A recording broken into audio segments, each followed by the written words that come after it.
سلام البنات، كي دايرين؟ كنتمنى تكونوا بخير وعلى خير وفي احسن الاحوال. مرحبا بكم في فيديو جديد على قناه كون زينت بلادي. اليوم جبت لكم وصفه زوينه كتجمع بين المذاق والصحه وسهل دغيا، كتوجد دغيا. اليوم الوصفه غادي نديروا الدجاج مفور مع الخضره بطريقه مغربيه تقليديه، وكتعطي واحد النكهه واعره ومناسبه للناس اللي كيبغيو ياكلوا هكا داكشي خفيف، داكشي صحي، وخصوصا في هذا الصيف هذا. هكا كنعقدوا من طيب المرقات الطويجنات وداكشي. من الاحسن ديروا شي حاجه خفيفه، ما فيهاش القلي، ما فيهاش الزيت، ما فيهاش بزاف د الحوايج. هاد الوصفه كتعجب صغير وكبير، وحتى الناس اللي دايرين الدايت وكيتبعوا كيتبعوا شي نظام غذائي صحي. غادي تصلح ليهم هاد الوصفه، ما فيها لا كثره القلي لا كثره الدهون لا حتى شي حاجه، كلشي طايب ومفور. وبالنسبه للخضر، غتستعملوا الخضر الموسميه اللي كاينه دابا، اللي كاين في السوق، هي اللي غتستعملوا، ولا اي خضره عندكم دابا كتعجبكم نتوما، اي خضره راه كتجي مع الدجاج، كتجي واعره والمذاق، وكيجي الدجاج طري ودغيا كيطيب، كيجي فتي. انا متاكده انكم ملي غتجربوها غتبقاو ديما طيبوها. بقاو معايا خطوه بخطوه، متنساوش تخليو ليا لايك للفيديو، تبارطاجيو مع الحباب ديالكم، وخليو ليا رايكم في الكومونتيرات. واش كتفضلوا الدجاج مفور ولا مشوي، ولا شنو الطريقه اللي كتعجبكم، واش هاد الطريقه اللي شاركت معكم عجباتكم؟ الا كنتوا اول مره كتشوفوا القناه مرحبا بكم، وما تنساوش تشاركوا وتفعلوا الجرس باش يوصلكم كل جديد. ويلا نبداو لا فيديو. غادي نبداو. اول حاجه غادي نوجدوا الشرموله اللي غادي نشرملو منها، اللي غنشرملو بها عفوا الدجاج، وغادي نخلطوها حتى مع الخضره. بالنسبه للشرموله كناخذوا الربيع، واحد القياس على حسب الدجاج اللي عندنا وعلى حسب الخضره.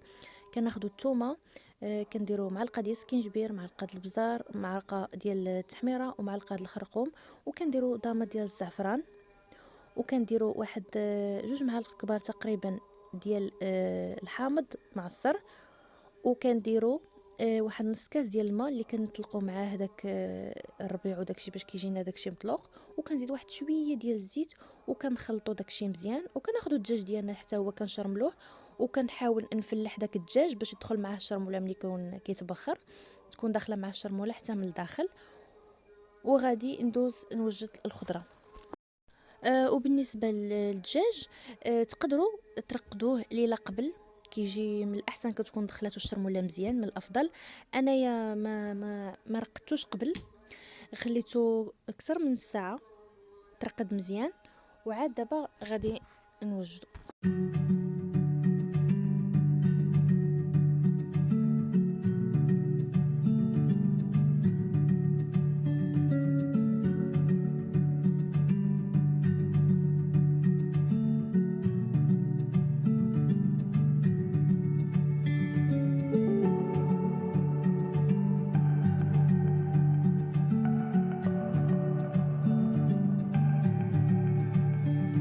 وكيف ما شفتوا هنايا، بعد ما خليته واحد المده، واحد تقريبا اكثر من ساعه خليته مرقد ليا، درتو في الكسكاس، حيدته على جنب، وخديت هذيك الشرموله اللي بقات سخويت عليها خيزو والبطاطا. بالنسبه لكم كيف ما قلت لكم قبل، تقدروا ديروا اي خضره، ديروا جلبانه، ديروا اللوبيا، يمكن لك ديروا الشيفلور، تقدروا ديروا اي خضره كتعجبكم تقدروا تزيدوها.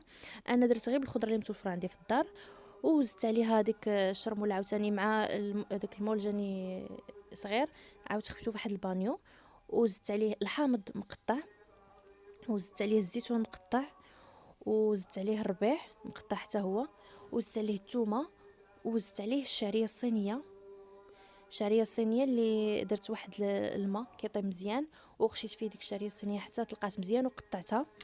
كاين اللي كيبغي يقطعها، كاين اللي ما كيبغيش يقطعها، على حسب نتوما شنو بغيتو. انا قطعتهاش بزاف، قطعتها غير واحد شويه، يعني كتبان لكم باقا طويله، ولكن قطعتها غير واحد شويه. وصافي. وكنزيدوا العطريه. بالنسبه للعطريه كنزيد نفس العطريه اللي زدت الدجاج، غير هي كنزيد واحد شويه.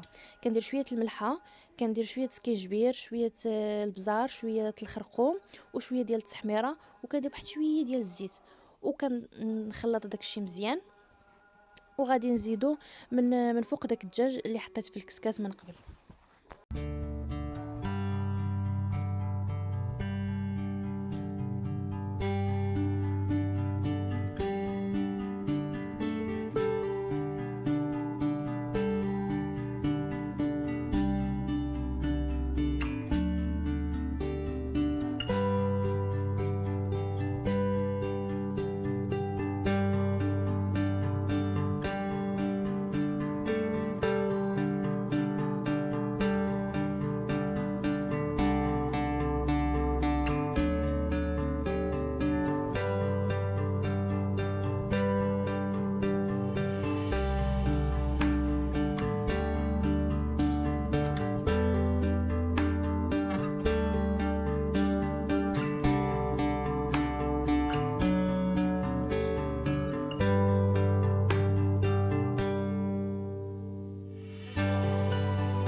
وكيف ما شفتوا هنايا انا راه درتها تبخر تقريبا كتاخذ واحد الساعه.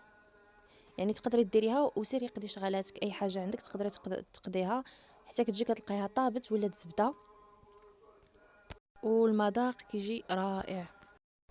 وصافي كيف ما شفتوا هنا من بعد ما طابت كنحطها في الطبسيل. بالنسبه الا كانوا عندكم ضياف ولا كتحطوا طبسيل كبير من طبيعه الحال كتجي على هذا الشكل هذا، راه كتجي رائعه وكتجي خفيفه وما كتعطلش. كديريها وكتمشي تقضي شغالاتك كتجي كتلقايها وجدات. وبالنسبه هذه هي الوصفه ديال اليوم، الدجاج مفور مع الخضره والشعريه الصينيه، وصفه صحيه مغربيه وسهله. كنتمنى تجربوها وتعجبكم. ما تنساوش تكتبوا لي في الكومنتات عفوا واش كتعجبكم بحال هاد الوصفات. وما تنساوش ديروا لايك الا عجبكم الفيديو، بارطاجيو مع صحاباتكم وصحابكم. ومرحبا بالناس الجديده اللي في القناه، وما تنساوش تشاركوا وتفعلوا الجرس باش يوصلكم كل جديد ان شاء الله. ونتلاقاو فيديو جديد ومع وصفه جديده وبصحه والراحه. كنتمنى يعجبكم لا فيديو.